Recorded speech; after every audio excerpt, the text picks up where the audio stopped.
Recently, I read an article about movies that people watch on airplanes. And it got me thinking about some of the movies that I've seen on airplanes.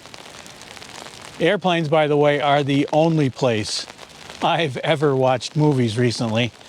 In fact, I think the last time I saw a movie in a theater, in fact, I don't think about it, I know the last time I watched a movie in the theater was in 1996 when I went to watch Matrix. Since then, it's been back in the days of Blockbuster, TV, or, as we're talking about now, airplanes. There's a couple of them that I want to talk about because although I've seen lots of movies on airplanes, I can't remember them very well. They're sort of non-remarkable, let's put it that way. But there are four that I'm going to talk about. One I actually saw on a bus, but I'm going to count that as an airplane movie anyway, because it could easily have been on an airplane. And that's the movie Arrival. If you're interested in science or science fiction, you should see it. It's a great movie. It's based on a book or a story by Ted Chiang called Story of Your Life. And although the story and the movie are slightly different, they both offer something that's really interesting. They make you think. The thing that got me about the movie is that it wasn't your typical science fiction movie. It was something that would entertain you on three different levels. The first level, of course, was the science fiction aspect of it. Aliens came to Earth, and we had to figure out a way to communicate with them. In the book, they didn't actually come to Earth. They sent machines to Earth that so we could communicate with them. If you're familiar with the old science fiction movie called This Island Earth, it's similar to the machine in that one called the Interocitor, I think is what it was called. At the very first level is the science fiction aspect of it. The second level is communication. And that's where they get into the science of language and how people communicate. And the question of communicating with another species that doesn't know our language, doesn't have anything to do with our language, may not even think the same way we do. It got me thinking about how the languages we speak have a big effect on what we're able to think or how we think. And in the movie, they name this the Sapir-Whorf theory. It's an actual linguistics theory. It has since been discredited or sort of denigrated. It's not really one of the main theories driving linguistic study nowadays. It says that when people think, what they think about and how they think has a lot to do with the language they speak. I don't know if you can tell, but I picked a terrible morning to make a video. It's raining right now, and we're getting ready for snow and sleet in a couple of hours. Not a big storm, but enough to make a mess. Anyway, the third level of the movie Arrival was a philosophical one. The aliens, when they came to Earth, they are giving us a language tool. Because of their language, they don't perceive time as proceeding forward. They perceive time all at once. So in the movie, I guess the best way to put this is we think that we have a future and a past mainly because of the way we perceive time.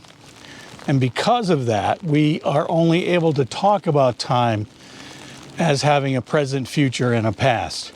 But in the movie, the aliens that come to Earth don't view time like that. And their language is such that they're able to speak of time in terms of their entire existence.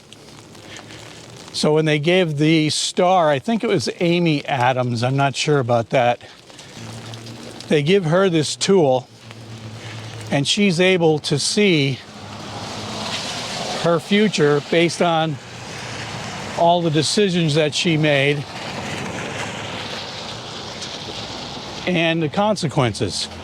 The philosophical question is, if you knew what the consequences of all your choices that you made were, if you knew what those consequences were, would you still make those choices? It's an interesting question. We don't know what the consequences of our choices are, but she had that tool where she could see the consequence of her choices. She knew what was going to happen in the future.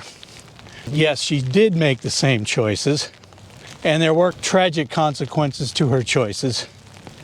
So it's a science fiction movie. It's called science fiction, but it's science fiction on 3 separate levels. It's very interesting. It's available on YouTube as an audio book, and it's also a print book. It's usually included in a collection of short stories by Ted Chiang. I'm sure you can find that in a bookshop somewhere. Anyhow, if you haven't seen Arrival, I recommend that you do. It's a wonderful movie, and it's on YouTube now. I think it's free with ads. The other 3 movies I did actually see on an airplane, and one that you probably haven't heard of, but it's, I think, a very good movie. It's called Living, with William Nighy. And those of you that are used to listening to audiobooks might know him better as Bill Nighy. He plays the Charles Paris character in a lot of the BBC radio plays. Charles Paris is an actor who solves murder mysteries. But anyway, I didn't realize how good of an actor he was until I started listening to those radio programs. He's not a big star, he's not well known. He's in a very famous clip from Doctor Who. He plays the museum curator when Vincent van Gogh comes to the museum with the doctor, and he's the curator who explains what Van Gogh's legacy in art was. Big question, but to me, Van Gogh is the finest painter of them all. If you just type in Doctor Who, Vincent van Gogh, you'll come across that easily on YouTube. It's a very famous clip. But he's the star, he's the main character in Living. And again, it's about legacy. What is their legacy? And he plays a British civil servant enmeshed in the bureaucratic ways of the British civil service. I think it's in the late 1950s, maybe 1960s. He follows the rules. Procedure and protocol is very important to him, as it is to all the employees that work under him. But the whole point of the movie is how he breaks with that for one particular project that a group of people have been trying to get finished for a long time. And it's just a very, very simple thing that somehow just kept getting put off. And that becomes his legacy. There's a lot more to it. I haven't made it sound like a very interesting movie. It was a nice movie to watch on a plane. These next movies, and I forgot there's 2 of them, it's not just one. These are the Downton Abbey movies. Now, I have to say that I'm a big Downton Abbey fan. I really enjoyed that series. And if you're a Downton Abbey fan, you know that the first movie was the one where the king comes to visit Downton Abbey. He's going to have dinner and I think stay overnight at the Abbey. So the whole plot centers around the king's visit. The second movie has to do with the dowager inheriting an estate in France.